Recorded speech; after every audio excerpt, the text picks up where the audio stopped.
Welcome back to Real Phonies, where we take a love for movies and television and combine it with very little knowledge about movies and television. I'm your host, Christian. Joined with me, as always, are my co-hosts, Joseph. Yellow. And Jehu. Here to talk about something that Joseph and I have waited a very, very long time to discuss. Almost at least 3 years. Yep. The Legend of Vox Machina, the animated series that adapts Campaign 1 of Critical Role. Starring all the same people of Critical Role, plus some. That's correct. I will say it's an animated series on Amazon. There's 12 episodes of it. It was a long production thing. We've talked about it on the show for a long time, so it's hard for me to even recap it. But I also know in my heart that this is the closest we're ever going to get to actually doing a full Critical Role episode. Besides when Christian and I just get carried away and are what we've been watching. So if there's ever a time when Hurt has to bail out on the episode, we should just can Critical Role it. Yeah, so again, it stars all the main players from Critical Role: Matt Mercer, Liam O'Brien. I'm going to forget them now that I'm listing them out. Ashley, Marisha, Sam, Taliesin, Laura, Travis. You got it. Perfect. And then it also features some pretty cool guest stars: Dominic Monaghan, David Tennant, Stephen Root. Yep. Rory McCann's in there. Rory McCann, Greg Griffin, who will be at Pensacon 2023. Supposedly, she was supposed to be at Pensacon 2022. That's also true. I think she got this much bigger gig. She might again. Yeah, there are other people. I can't remember. But yeah, what were our impressions of this show? I think Hurt should start. I absolutely think Hurt should start. He's the most unfamiliar. You know, So actually, tell us a little bit about your context of what your impression of Critical Role was going into this, and then your experience from of these the two dweebs. I mean, you know, my impression of it going in is obviously something you guys really enjoy, and I enjoy a lot of what you guys enjoy, and there's other things you guys enjoy that I don't enjoy at all. So it could have went either way for me. You know, I really wanted to get started on this, but I think I tried to start on the wrong thing. Like, you remember, I started that, like... EXU is the extra season thing, and I just could not get through the first episode. So, I don't... Going into this, the first couple episodes, I wasn't really catching on to it. It just seemed like a cartoon with cussing. Like, you know, I'm never super impressed by that. About the third or fourth episode, though, I got pretty hooked. The whole time, though, it's almost like I've always hated, you know, when I'm amongst people who aren't geeks, which, you know, is so hard to find now. But I'm amongst them and they find out, oh, yeah, you like comics? Well, how different was blah, blah, blah than the movie? You know, but the whole time I was thinking, watching that, I was like, man, I can't wait to ask these guys how different this was from the podcast. And if this thing was on there, how did they edit this down? I'm really interested in the logistics of how you turn a, like, what was it, like 300-hour podcast into this. So on that note, I will say this is about 12 episodes of the podcast. Which are about 3 to 4 hours long. Yeah, so it's probably 50 to 60 hours of content that they narrowed down into these shows. There's a lot of it that I feel like, because they did this in front of an audience, right, when they did it. No, not most of the time. Well, you do it like live on Twitch. Right, they do it live right. Because I feel like there is a lot of... Because I'm assuming a lot of these lines were improvised in the podcast and then scripted into this show. I don't know how much of that is true. There is about 4 or 5 famous lines from the podcast that absolutely did make it into the show. Okay, right on. Because I was thinking, you know, like some of these things may have landed better with an audience, even if that audience was your friends sitting around playing the thing with you. But I still think overall better than Transformers on this. Definitely the action on it was great. The action, the animation in general is very good. They really good monsters. Yeah. You know, so but yeah, I'm going with I was pretty positive in this. So you're saying this was just part of the first campaign? Correct. Yes. So if the next season we get of this is going to be more of these same characters. Yes. All right. Well, I'm excited about that. Yeah. Yeah, I fucking love this. It was as good as I had hoped it to be, and honestly was even exceeded my bar because I was excited because I just want to spend time in that world with these characters and actually see them. Like, you know, so much of it is like listening to old-timey audio stories, radio type of thing. And to actually see it play out on screen was really fun and exciting. What was impressive to me kind of to your point, is how well the adaptation was. Right. From podcast to screen. There are parts that look exactly how you picture them in your head. It's absolutely wild. And what's weird is that everyone feels that way, which I think you had said this last week. It's all Matt Mercer. And so whether it's how Matt described it so well or the way it plays out, your picture is so vivid when you listen to it. Watching it match that, it seems impossible, and yet somehow they did it. So, which one did Matt Mercer voice in this? Who did He's a lot of the side characters, but famously is Lord Briarwood. Okay, right on. So in the game, he's everyone. Everyone that's not the main cast. Right. So any individual that they interact with, so all of the other characters that we've met in the show would have been Matt. Oh, right on. But obviously it would have been plausible. It would have been possible, but one, I don't think his lady voice is particularly outstanding. Right. And also, it's just, they had room to do more fun things. They have all these connections in the voice actor community, so it was a good opportunity for them to breathe new life into these characters. To your point, Christian, it was amazing to me, like, way early on, like a year ago or more, I remember they released that first shot of, one of the early shots of, it was Percy holding the gun in front of, I guess it's the Palace of Amon, whatever it is. But I remember, like, seeing that with, like, there's no, like, it doesn't tell you what it is, there's no caption or whatever. I was like, I know exactly, like, what that is and when the fuck that happened. Like, I know that moment without any other information about it, just, again, from, I guess, very good descriptions and very good adaptation of that into animations. It's really wild. And to your point, Hurt, when you ask, you wonder how much of this is close to how it actually went in the story. Very close. Right on. Yeah. They were very faithful. There are a few moments they streamlined, right, just to make the story move a little faster. But, I mean, I was amazed at how many things that they were able to fit in organically. Which, I mean, to be fair, is kind of a testament to how good the actual, like, story was. But yeah, I love this. I had the same. I don't know if I don't think I was worried about the show. I was worried about Hurt watching the show when I watched the first couple episodes, and anybody else coming in for that exact same reason. Right. I mean, they're definitely targeting the Castlevania audience, right? And I definitely got that whole vibe, especially early on from the show. And I think that's part of I don't know if it's the appeal, but it's one of the things that's true about the show is that it's adults playing this game. They curse. They fight, they drink, they, right, whatever. I felt like they overrepresented it in the show, and I couldn't really figure out why.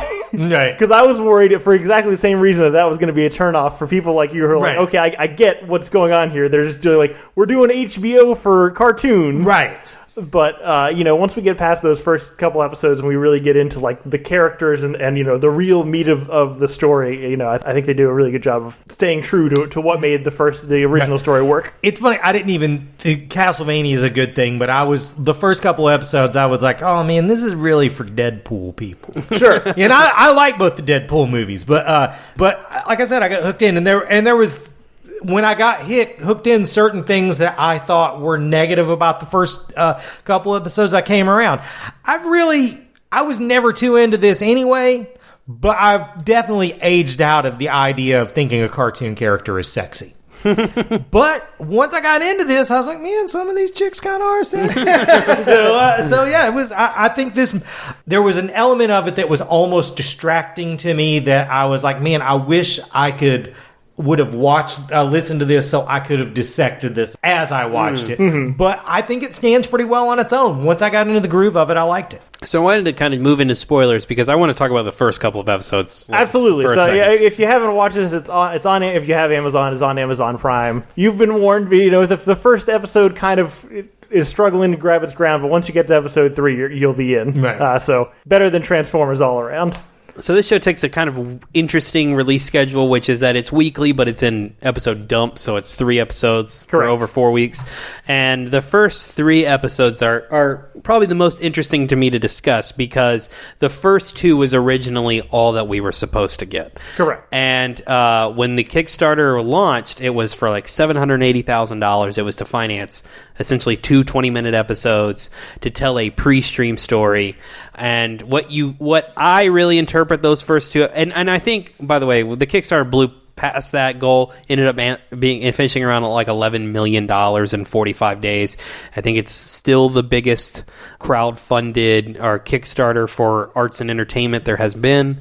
I don't feel like they moved away from that goal for those first 2 episodes, which is essentially, this is a 40-minute trailer for Critical Role. I was going to say the first 2 episodes feel like a pilot. Yes. And seem almost completely divorced from the rest of the thing. So that was also, I don't know. I think you probably, if you're watching it, you should power through those 2 just to get to know the characters. But really, if you're not digging it and you wanted to just skip to the 3rd episode to when shit starts actually happening, you could. Although the dragon animation in the first 2 episodes is worth watching. Very good. On that note, Hurt, since we were talking about the characters, it's not a big deal for Christian and I because we've been invested in the story for a long time, but 7 is a fairly large cast for your main band of adventurers. Right. Do you remember their names?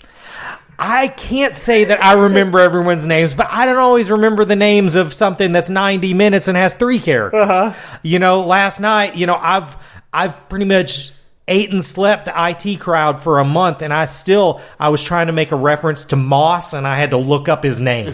So I'm not the right person to ask that question. That said, I thought it was pretty easy to get to know the 7 characters. Like, I knew what each one of them were about. I knew which people were sort of paired off, I mean, I don't think most of them are really great breaks from sort of fantasy archetypes, but they definitely have a more sort of adult tongue-in-cheek twist to them. Sure. I think if there's one, critique, I don't know is the right word, but if there's one like asterisk to campaign 1 of Critical Role, it's very traditional fantasy. Right. I mean, it's like it's its biggest strength and its weakest because like the full arc of it is like one of just the best straight, like what you're imagining European fantasy to be. It's just an outstanding story of that, and all the characters are built in archetypes of that. In the later campaigns, campaign 2 and 3, they've kind of played around with what you can do in that space, and it's not quite as traditional, yeah.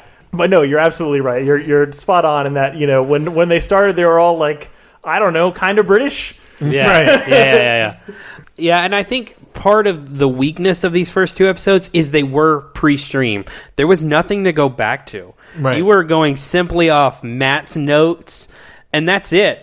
And their memories kind of something that happened 10 years earlier. Right. And so it is much more of, well, this is the general story we want to tell, and we want to kind of give something back to the audience and maybe lure a new audience. And then when it blew past that, it was like, oh, well, we can tell a real story. And that real story starts in episode 3. Right. I should note, I think they do a good job of, not just re-hitting the beats of the story, but actually, telling a good narrative. Because I don't know, I wanted to hear from you, Hurt.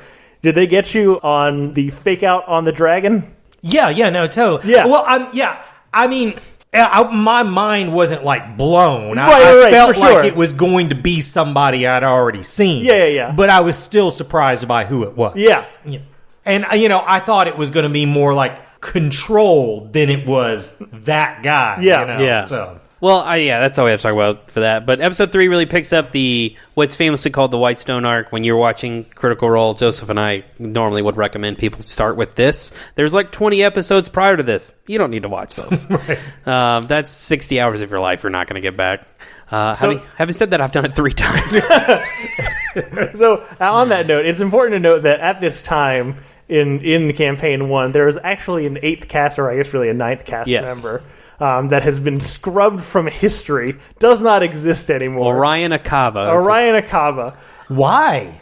Left under mysterious circumstances. I'm not sure how much of it was his decision, how much of it was the rest of the group's decision. It's never come to light. We don't know the details. We know it seems to be kind of ugly and no one wants to talk about it. He made it the second to last episode. He made a really weird comment about having a strategy boner to one of the girls, a married woman on the show whose husband is also on the show. Right. And the next week, oddly enough, started his own Twitch stream. 2 weeks later, he was off the show. Anyway, it's a weird thing how it all went down. Even when we say so, you can start the show at the beginning of the White Star, where the first episode, or I guess the 3rd episode starts in this one.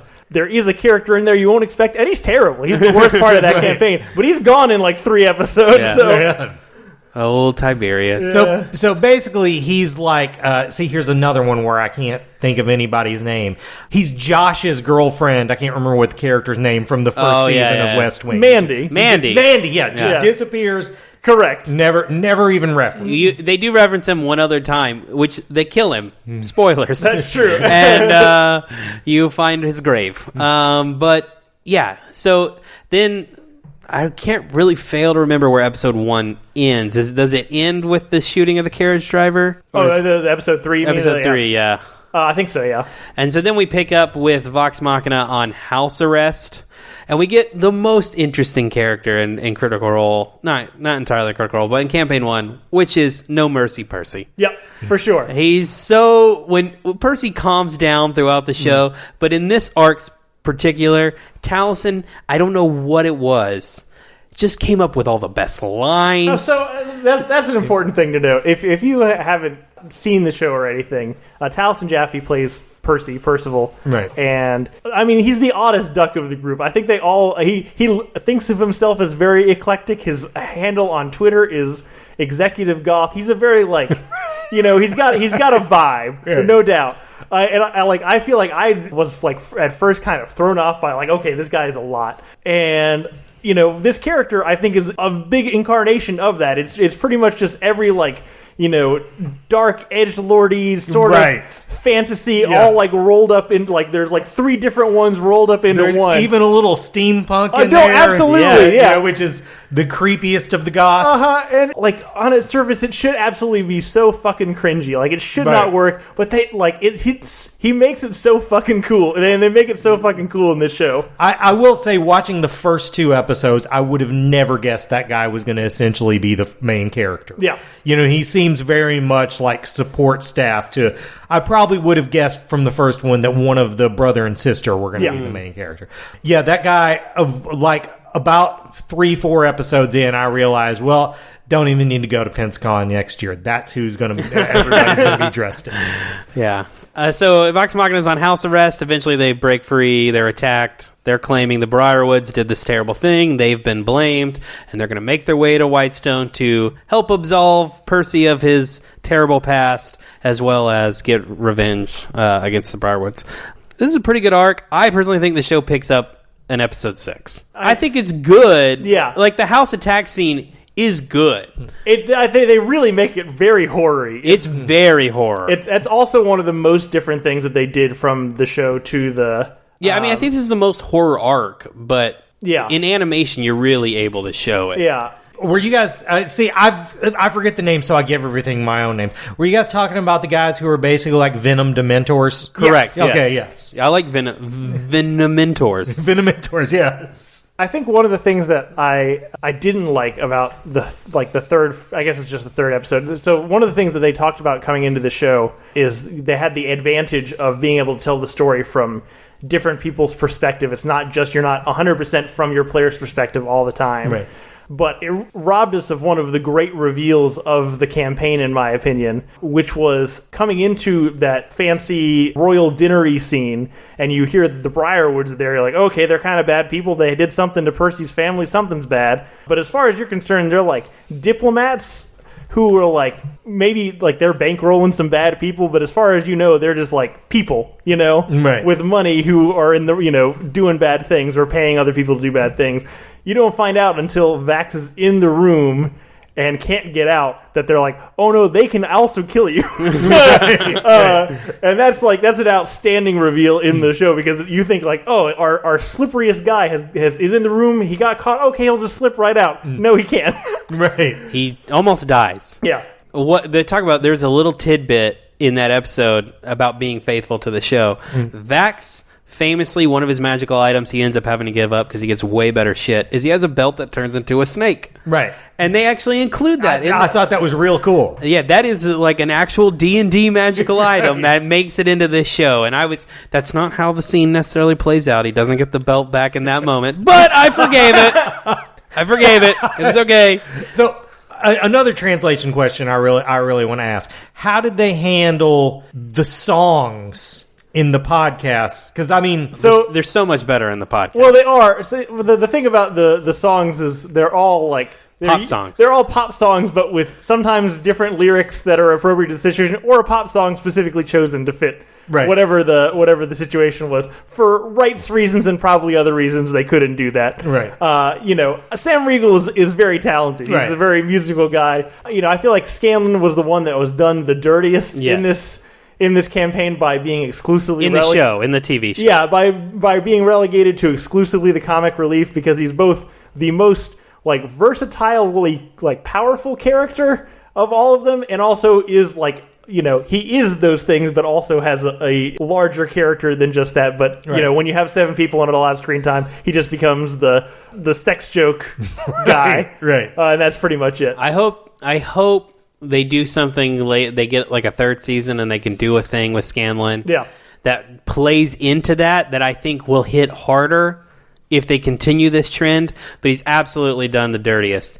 And that's a good transition into the next group of episodes. But I did want to just address what you were talking about, Hurt. A good example of what the songs are on the show is in the very last boss fight. Right. The very last one, he's a bard. Bardics have an ability called Bardic Inspiration, where they can give you an extra die to help you roll higher. So if you roll shitty, you can use your inspiration and it goes up. Right. And Matt always makes him perform a song. He's like, you can't just give it. Right. You have to do something to inspire them.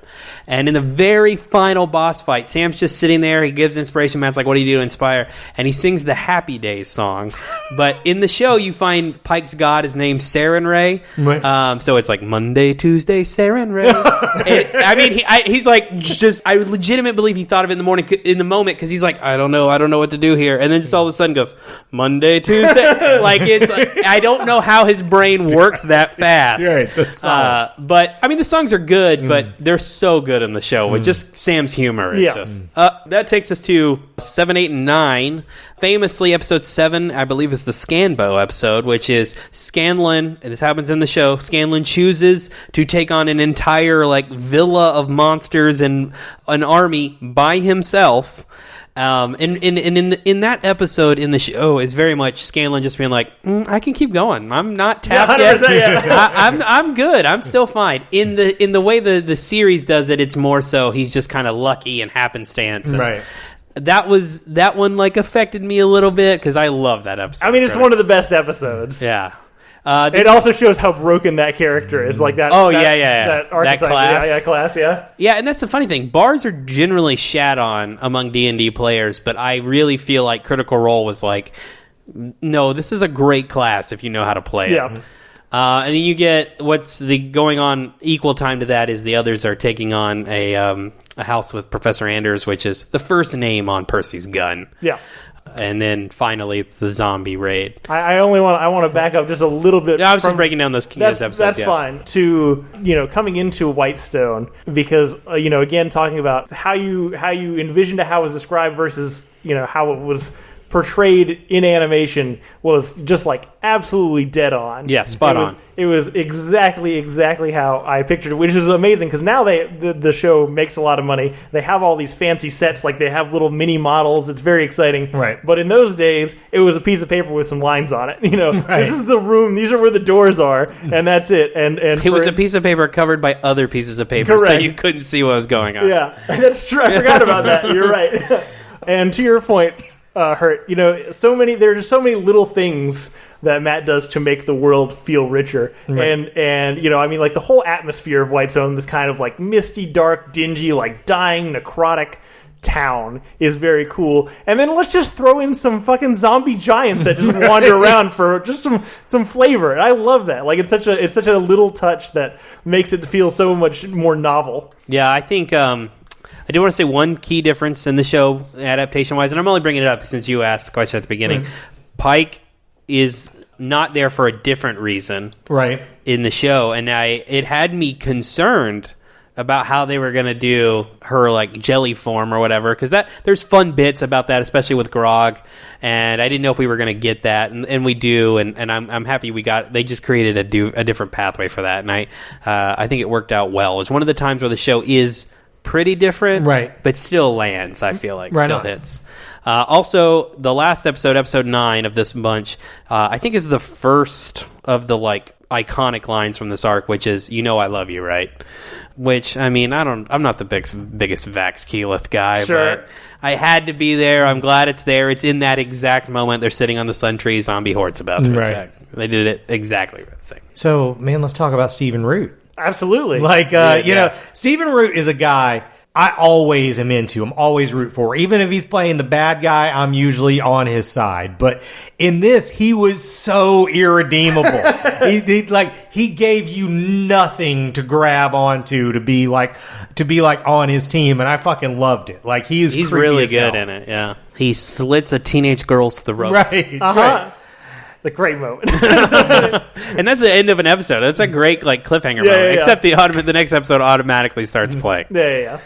No, they give you 2 seconds there. You don't get to appreciate the credits there. Yeah. Come on now. Yeah, there's a good little voice cast here because you get Stephen Root, you also get Dominic Monaghan. Yep. I really love how he says Vox Machina. I'm trying to think of it.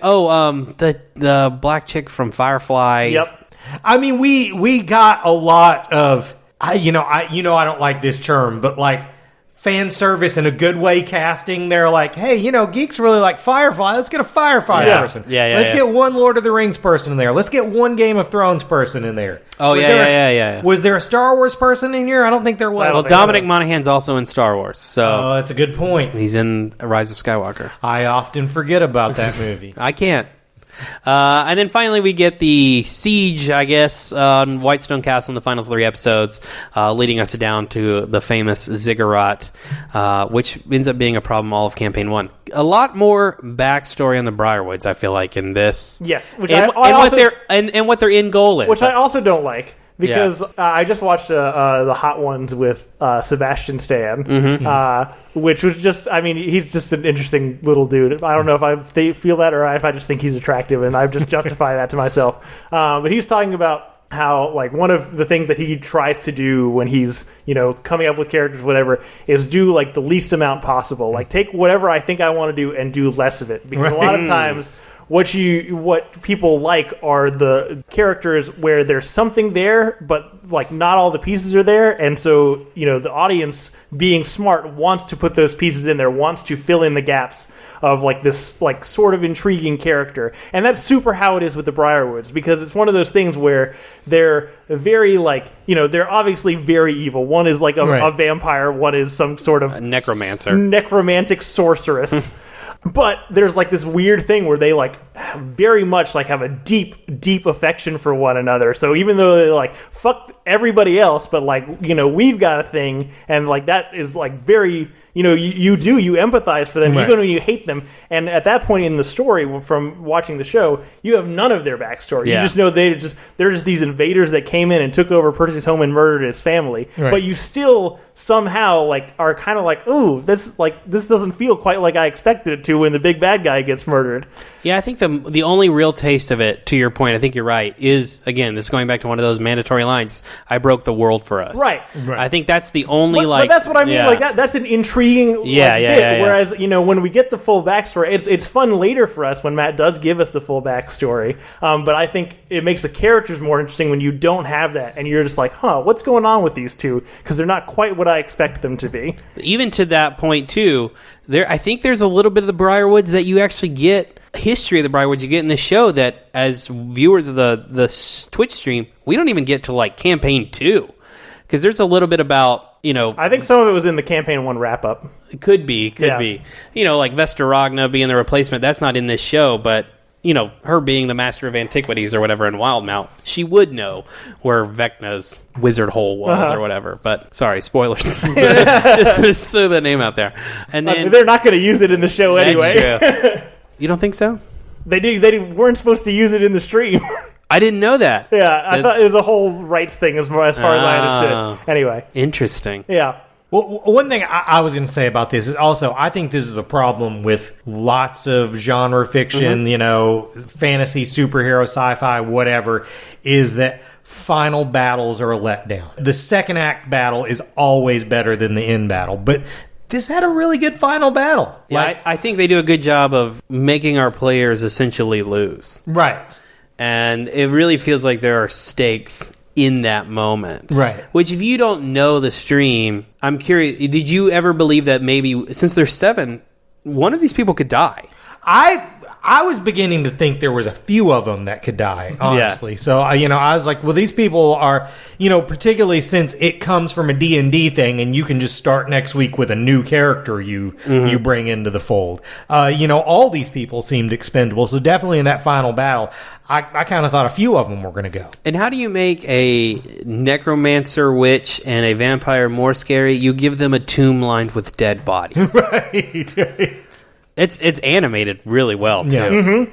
And again, I like to your point, Hurt. All the fights and encounters and stuff go a lot like they actually do. So one of the things that the show does really well is adapt D&D combat, which it feels impossible. Which feels impossible, in my opinion. Largely the most tiresome part of the whole game. It's very mechanical and long and unpleasant. Right. And it's a lot of people's favorite part, but I agree with you. Yeah, and one of the things that's difficult to adapt comparatively to how it was done in the game is in D&D, much like any other video game you play, you just have hit points. Right. There's not necessarily like a real sense of damage. It's just, when you run out of hit points, you're dead, and there's no kind of like in-betweeny thing there. Right. Whereas the show does such a really good job of like fighting a battle where you can tell the winning and losing side, where people are getting, injured or just barely getting out of the way or whatever, like we're getting what's happening in the combat without actually doing like, okay, they got hit in the shoulder again, or they got hit in the thigh. Oh, now you're close to like 5 hit points. You got hit in the side of your ribs. That's your heart. You're dead. I'm glad you've never DM'd any of our games. Yeah, it's great. That's all the description I can do. So they actually do like a really good job of adapting, both like making the combat interesting, but also like representing how it actually largely happened in game, which again was spontaneous. It's not like it doesn't follow these narrative structures that are designed into making a TV show, but they just fit very nicely into them. Well, I think a good example of that is the Professor Anders fight with Grog getting controlled. Yep. That's literally Travis failing a wisdom saving throw because his character has no wisdom. And then attacking his friends. Yep. And then it makes a cool narrative moment in this TV show. I think another part of that, too, is they display strengths and weaknesses well. For example, again, in that same episode, Grog storms in and immediately gets hit with, 9 arrows. Right. Notice nobody else takes damage like that in that moment. But he does, and then he goes on to wreck a bunch of people. Well, he plays a barbarian. He's got a shit ton of fucking hit points. That's also one of my favorite moments in the show, because that's going back. So I don't know if you even remember that particular moment, but while the whole scaling in a mansion thing is happening by himself, at the other side they're waiting for their distraction so they can go into the other mansion and kill what's his name, Stephen Root. But in the show, this is out of character. Travis is like, we don't have to check every fucking door. Not every fucking thing is a trap, sometimes a door is just a door, and then he goes in, and it was a trap, and it's just one of the best moments. Yeah. I love it. It's great. And then they show, you find out Percy has been struggling with this demon entity, feeding off his vengeance all along. We get some freedom and redemption from that. I also like that Percy gaslights them the whole time about it. Oh, yeah. It's great. And again, I think that's almost an improvement, because I don't remember that happening that way. I remember them Matt being like, you see black smoke around Percy, and I don't remember Percy ever being, or Taliesin really being a dick about it. He's a dick about it in the show, and I liked it. I liked it too. And then the show ends on a cliffhanger. I knew exactly how this show was going to end. From the beginning? Oh, yeah. Oh, really? I had it pegged out pretty well, the episode structure of this show, just in general. And then was confident when I knew we had season 2, we were going to end. I thought we might see the Chroma Conclave attack, but definitely felt like, oh, that's where this show stopped. I don't know how you adapt that in one season, though. Yeah, I don't know. That's the longest arc. So we talked about this whole series was 12 episodes. That's 40. The next arc is 40, 45. But it was one of those things where we beat the Briarwoods, we came back, and the moment we start going up to the the castle, whatever, I was like, oh shit. My arm was over my head, oh shit. And it's such a brutal way to stop it, because the arc after, really from the Briarwoods to the end is really good. There are a few slow moments, but for the most part, I mean, like the next big arc is outstanding. There's a little bit of a gap between that and the final arc, but the final arc is also outstanding. Campaign 1 just it's got a rough little start. Yeah, it's so good. It starts rough, not just because of you're starting in the middle of these people's D&D game. It's not like they started something new. It was like, oh, we're just going to start streaming this right now. And they didn't even have the infrastructure. Their mic quality sucks. Terrible. Like, it's not good. And then by about episode 25, 30, right when this arc starts, you're like, okay, I'm fucking... And again, if you start it and you can't get through it, I get it. But if you can get to Whitestone... Just fucking start at Whitestone. Yeah. Like, it's so much better. I would love for you to just watch this moment in stream in the game because it is more tense. And I'm curious here if you were a little surprised or thought it was tense in the moment, because I didn't, but I expected it to come. There is such a breath of fresh air. After the Briarwood arc, they get back. There's this reprieve. They get called to a surprise council meeting, and there's like a little nerves, but they don't know what's going to happen. And all of a sudden, the king's like, "I'm stepping down," and they're in shock from that. Right. As players, Matt knows what's going on, but players are like, "What the fuck is going on? Right. This is crazy." And then, of course, Vex has her fucking dragon thing, and the bells start tolling. And what's crazier about that is that doesn't happen at the end of an episode. They have to go and fight like 3 fucking dragons immediately after this. So, like, they just got through this horrible, really tough arc. Final battle is crazy. People almost die. And then the very next episode, Matt just drops the biggest plot twist possible on them. It's great. It's outstanding. It's a great moment, like, just to watch that. Were you shocked at all that we were ended on a cliffhanger here, or? I mean, I kind of felt like there would be some sort of tag that, since a second season is already announced and stuff, that we would, like if there was some doubt they were coming back, we probably wouldn't have had something like that at the end. I mean, I didn't necessarily see it being that, oh shit. I thought it would be more like we would find out someone's plotting behind the scenes or something like that. So I was still surprised by it, but I wasn't surprised by the idea that it was a cliffhanger. It just feels a lot quicker to me because you don't see the General Krieg stuff on stream. So you're like 40 episodes you've devoted to this show to get the payoff of the Chroma Conclave. It just feels kind of, I don't know, rush is not the right word. It just feels very quick. Like, oh, we saw this dragon. He was talking to 4 other dragons. All of a sudden, those 4 dragons are here. Right, Whereas I waited fucking 120 hours for that. I mean, but we talked about this the other night. One of the things that's difficult to do in the TV show versus the game is, Matt is spewing lore out of his ears for hours and hours and hours. A lot of it for shit that doesn't go anywhere. It's just like, random information that he's colored the world with, but is not necessarily pertinent to the plot. Like that fucking moon. And maybe. And he does that shit for hours.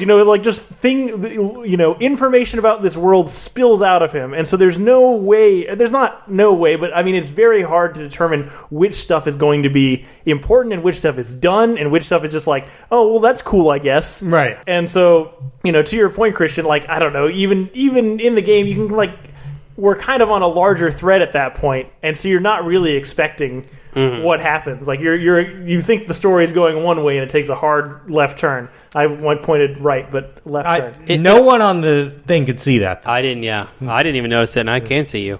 I do think it does help justify keeping the first 2 episodes. Yeah, absolutely it does. Yeah, I don't know that it would. I mean, I don't know. General Krieg does not matter that much, I feel like, when you watch the Chroma Conclave. But, I mean, I suppose that information helps. I think it's mostly so that it doesn't just come out of nowhere. Yeah, that's true. Well, The Legend of Vox Machina. Yeah. It's better than Transformers. Please watch it. Better than Transformers, definitely. Herb, did you have any other questions about things that happened that you want to know how close they were to? I think you guys pretty much covered. I was mostly just like wondering logistically how you pare it down, how much of it survived. I think honestly, now that you guys are telling me though, it kind of contains a lot of what I feel like is missing from a lot of series television now, which is series television is almost set up like, we're always telling a novel. We're never telling episodically. Yeah. And I think, you lose the ability for characters to grow on the fly like that. For you find out two actors have a chemistry, and then like we're going to change directions, and we're going to pair those two either romantically or rivalry or whatever. And it seems like that probably did happen in this, and they adapted that. So it's a weird sort of what I'm missing from television, but also at the same time, it's one of those things where it's very strange that how many things are hard to get a straight adaptation of, and they essentially did a straight adaptation of this D&D game. Yeah, I think 2 points. The first is, Jess was talking about combat, D&D combat. You know, technically a round of combat in D&D is 6 seconds. So if that goes for 10 rounds, that's only a minute of time. So I feel like it's a pretty easy thing to adapt. You know, it's not like you have to do rolls and you have to do fucking description. We can see all of it. And then if you fail something, you just get the shit beat out of you in this show. And I think that plays really well, and there's so much time saved by doing that alone. Also, we can visually see something. We don't need Matt to describe it to us. That saves a lot of time. So I do think in reality it probably is a pretty simple thing to narrow down to. But kind of to your point, Hurt, talking about like, I think Vax and Keyleth, for example, there was a bit in an earlier episode where they pretended to be husband and wife, and I think Liam basically thought, well, that's interesting. What if I make that real? Right. And so he just made this decision as a person playing a game. What would that person do if I did this? Right. And now you have to put this in this TV show. Right. It's an interesting like cause and effect. Right. I feel like. And also, kind of to your point about the way that TV is written now versus this kind of adaptation of an existing thing, as you mentioned, or as we've talked about, you know, the shows are not scripted. They just, you know, they're act as their characters and do what their characters, you know, would do. It's long form improv. I hate that word so much. It's so dirty to me. I, like when I try to describe, but that's what it is. No, I know it is. But like, this is just a random aside. Like, I remember trying to explain this to my parents, like what this show was. Right. And like I was way more comfortable just explaining it to them as like it's a D&D game where a bunch of adults were whatever, as opposed to saying like, oh, it's like, you know, it's like an improv show. Fuck you. And that's like way worse to me. It's such a filthy, ugly word. It's fun. In my what we're watching today, I have a thing about my discomfort with improv. It's not the concept's fault. I don't know. It doesn't matter. It's just you know going back to something I said last week. They're like magicians. They're like you know, they're off-putting people usually. Yeah. Well, so anyway, I'm not going to use that word, but you know that is what the whole show is. And so to go back and rewatch this arc and to just watch Taliesin just knock down one-liner after one-liner after one-liner on the fly is outstanding. How does a person think yours was the face I saw when vengeance entered my heart? I fucking love that. How does a person think of that in the moment? Because that is a killer fucking line. Yeah, that's pretty good. Yeah. So I said there were 4. That's the third one. The fourth one is Percival take off the mask. Like that was like a very like humanizing moment for Percy. I don't think it plays as well in the show as it did in the moment. Yeah, agreed. But it would have been weird if it wasn't there. It just kind of sucks that it didn't hit as strong, I think. But I fucking love this show. I can't wait for season 2. It's really good. All right. Well, that's Legend of Vox Machina. If we haven't convinced you, I don't know if we did, but you should still watch it anyway. Just if you listen to this fucking show as a favor to me personally. Or a Christian if you like him better. But that's it for Legend of Vox Machina. What have we been watching this past week, guys? I didn't really watch much. I did go to Pensacon this weekend, which Joseph did not attend. Hurt was there for like 45 minutes. I was there. Yeah, for a bit. Yeah, I was there all 3 days, and man, I just want to talk a bit about cons. I think I felt like anyway. I had this is my 5th year going to Pensacon. I felt like I had a pretty good read on what would be good and what would be bad. Right. And so I really made my schedule out of that. And partially the other thing is Pensacon is we don't have the infrastructure to really support this thing. We have a Bay Center that was good for music venues 40 years ago. Right. It's shithole now. And then we have like all these small theaters all across town, and most of them are within walking distance. One is absolutely not. I don't know why they keep doing shit there. That's the Luna event space for anyone local, which is where all the big people were this year. So my quick recap is of the panels I went to, most of the ones I thought were going to be good were shit, and most of the ones I thought were going to be shit ended up being pretty good. I went to a video game voicing podcast with like Charles Martinet, who is famously the voice of Super Mario. I'm drawing a blank on the guy who plays Master Chief. Like, it was a pretty couple of like big names. Last year I went to the exact same panel with different people. Fucking terrible. This year, fucking great. It was really good. Followed that up with a Star Wars panel. It was shit. It was a bunch of British guys who just get to hang out at cons, and so they just sat there and talked about hanging out with each other because that's what they do, and that was not interesting for me. Then I saw Nick Cannon, and I don't give a shit about Nick Cannon, but he was pretty good. Nick Carter? Nick Carter, yeah.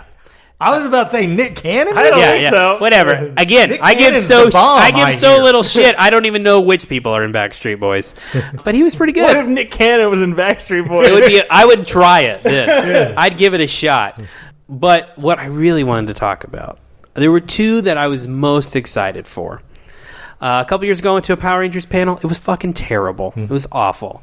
This year, went to one that had David Yost, who played Billy, and Johnny Young Bosch, who played Adam. Johnny Young Bosch also done a shit ton of anime voice acting. Prolific voice actor. Yeah. Didn't have high hopes for that. Fucking incredible. Like, David Yost specifically, I would listen to that guy talk all the time. If he had a podcast, I'd check it out. Just really great perspective. Amy Jo Johnson was also there, and she had her own separate panel. Don't meet your fucking heroes, people. Really? Like, it was awful. Right. And just, like, she doesn't like to act anymore.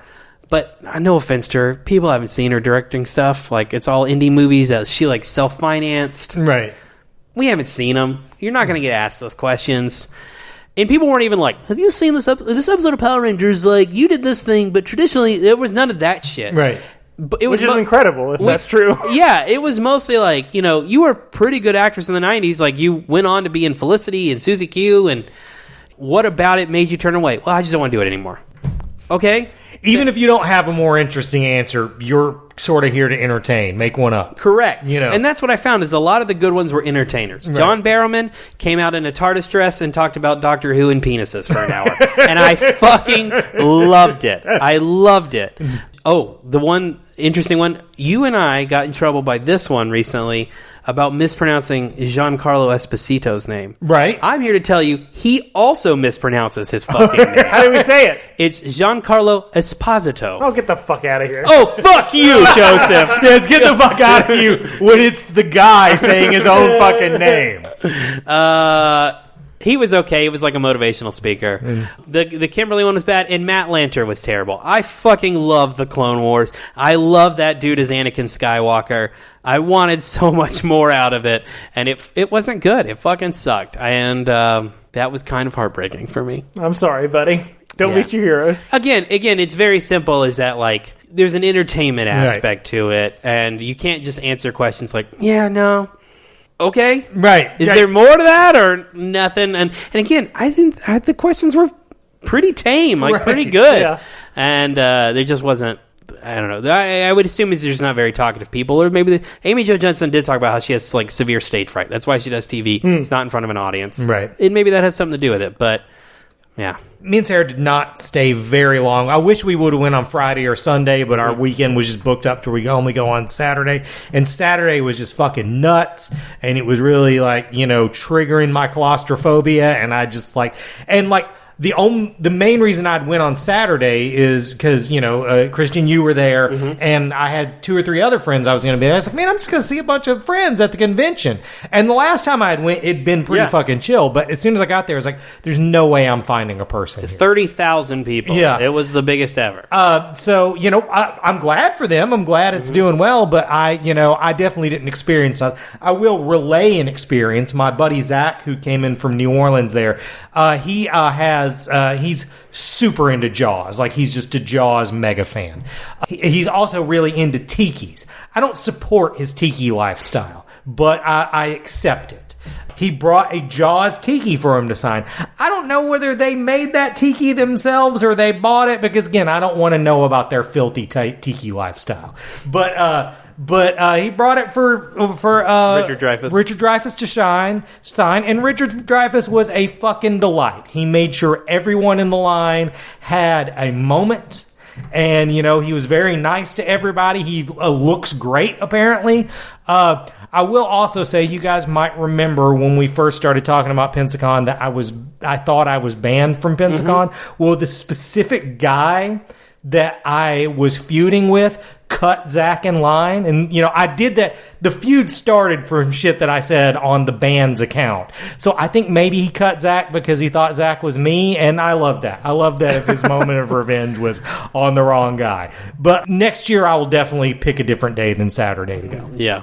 The only, I didn't have any real interactions with people, but I did see Dylan McDermott in Fosco, and he literally tried to cut the line and go straight up to the counter. And the girl went, "Sir, you'll have to get in line." And he walked the fuck out. And then when I walked across him later, and I was like, "Hey, did you ever get coffee?" He's like, "Nope, I didn't." And under my breath, I went, "Fucking serves you right." I will say, this year I really enjoyed going all the Pensacon-related businesses, going and having Star Wars drinks and whatever. That was a good time. We went to, we tried to go to the Fish House, and we ended up at Atlas for 2 hours while we were waiting to get into the Fish House. Fish House was Harry Potter again. Right. Was their thing, and Atlas was Star Trek. When we got into Atlas, they were playing the full soundtrack from Star Trek 1, the J.J. Abrams, which I was like, fucking dope. I love this soundtrack. Right. There's some really great tracks on it. But then after we listened to what is, I have to imagine, a 13-track album or less, At least twice. at least 2.5 times over 2 hours. It's like, we need to get out of here before I start hating the soundtrack. Yeah. I can cover everything really quickly. First of all, I ate my first cat treat today. Okay, cool. On purpose? You would think It would have happened sooner. it would have happened sooner or never at all. I've been dealing with cat treats for so long that if I didn't want to try one, I wouldn't have by now. But, I'd been eating these almonds. Sarah's dad's in town, and he brought these almonds from Trader Joe. They're like extra virgin olive oil and sea salt. And, not great for Jehu's blood pressure, but goddamn, they're so delicious. So, I'd been just chowing down on those. Cats were acting up, put it down, grabbed a bag of cat treats, roughly the same size and weight, grabbed a cat treat and chomped down on it. I'm going to go ahead and say cat treats worse than Transformers. That's not surprising. They didn't taste bad. They just don't really have a lot of taste at all. I don't see what the appeal is. I don't know why the cats go nuts for them. Yeah. But yeah, I had my first cat treats today. On similar, first time today was the first time I ever had Flaming Hot Cheetos. That's pretty amazing. Yeah. I don't know why I had never got them. I like spicy snacks. I just had never got them. But I got them because of the third thing I'm going to talk about for a second. Flaming Hot Cheetos, better than Transformers. Not as hot as I thought they would be. No. They're just tasty. Yeah. Third thing, are you guys fucking watching Peacemaker yet? No. I dislike you guys every time more when you guys haven't watched this. It's so goddamn fun. I'm not going to talk about any spoiler shit in it. I'm just going to try to Are you sell finished with it? I got one episode left. Yeah. It's just so goddamn fun. I just shit talked to Deadpool earlier in this podcast, but this is what I want Deadpool to be. This is rated R superhero movie. It earns being rated R and cussing and sex jokes and stuff like so much better than Deadpool does. And again, I like Deadpool, but all these people are great. What I was going to talk about on improv is it seems very obvious that a lot of this is improv by John Cena, who, you'd think he's a dumb wrestler and wouldn't be great at that. But he's had like 20 years of experience improving in front of thousands of people, knowing exactly how far to go. And he just fucking kills on this show. It is so fun. Also, on another diss to Deadpool, you'll never need Deadpool again after you've seen Vigilante. He's the Deadpool you always wanted. I can't believe that guy was the guy who played Carmack McLagan in fucking the sixth Harry Potter movie. Right. Like, that's so weird to me that this dude who tried to essentially rape Hermione is fucking that dude. And everyone raves about him. Right. He is so fucking good in this. He has a definite, Ted Bundy vibe about him, but he's just really great. And if none of that sells you, the fucking theme song opening to this show is it's more fun than the show itself. I already know how to play it. My band's about to do our first post-COVID show on April the 8th. I am fucking demanding we play that song or I'm not showing up. So Peacemaker better than Transformers. You guys really need to get on that shit. Fair enough. As far as, Deadpool, but the one you wanted. If you haven't watched Harley Quinn yet, you should watch Harley Quinn also. I've watched the first season of Harley Quinn. Okay, I need to keep going. It's a similar sort of thing. It's got the same vibe, but just less balls. Yeah. Again, I like Rai Rai. I think Rai Rai is a great guy. Too much ball talk. A lot of ball talk. Rai. I don't have that much either. Let's see. I've been meaning to bring up. There's a YouTube channel that I watch called Overly Sarcastic Productions, who does it's not what the name implies at all. It's a lot of like history and mythology stuff, which is generally interesting. But one of the things that one of their hosts does is like it's called Trope Talk, where they break down like narrative tropes, kind of like to their bare bones about like all the variations, all the history, all the different types that you can see out there. And one of the ones they did recently was Pure of Heart, which I really enjoyed. It's about the character type that for one reason or another is considered good either by their actions or by just virtue of being to be the best person in the world, and how that trope can be used to make a character that is, again, pure of heart, but also does really awful things either directly or indirectly. And it was very clear to me from the outset that it was just this person rewatched Dragon Ball Z recently and wanted to do a video about it, which is super fair. Like, that's a great takeaway from it. So, yeah, Overly Sarcastic Productions on YouTube. It's a lot of fun. The trope talks are always really interesting to me. The other thing that YouTube has, I've apparently just been watching YouTube. YouTube is feeding me justified clips like they're going out of style, and I'm loving it. I am inches away from rewatching the whole fucking series again. Dude, I had a similar thing with YouTube was feeding me Mad Men clips a few weeks ago, and God, I was just loving every second of it. I need to rewatch that show. Justified is such like. It's such a character actor showcase. Right. It's like, hey, remember that your favorite guy from your one episode of Law and Order or whatever? Right. Let's make him like the main antagonist or the main antagonist's sidekick and give him a whole season arc. And they're outstanding. They're always outstanding. Totally. It's a great show. I need to go back to it. But I think that's it. Yeah. Cool. So next week, how are we going to... Actually, no, we're not. You're gone. I'm not going to be here next week. But I will also be not. You're going to be somewhere, so you can figure out your situation in the meantime. I'll be all right. I got a plan. So, 1 week off, and then I don't know what we're going to do. Something's going to happen. Maybe Peacemaker will probably... The Batman will be out. Oh, man. I just do not want to do that at all. I don't even... I would be fine if we're the guys who intentionally don't do it. I don't even want to see it. I mean... Hateful curiosity can't keep me there's no way I won't watch it, but I'm not excited about it at all. Yeah, Kate and I talked about going to see Uncharted this weekend, and I was like, there's not a movie coming out probably until Multiverse of Madness where I'm like, I want to enjoy this in a theater. Right. Yeah. And that's how I feel about the Batman too. Like, it just doesn't have the pull for me. See, is it theaters only, or is it going to be on theater only? Oh, God damn it. I would love to watch that at home. Uncharted seems like a fun movie to get a couple beers and then go see Uncharted. Maybe. The Batman movie just seems like it's not going to be fun for anybody at any time.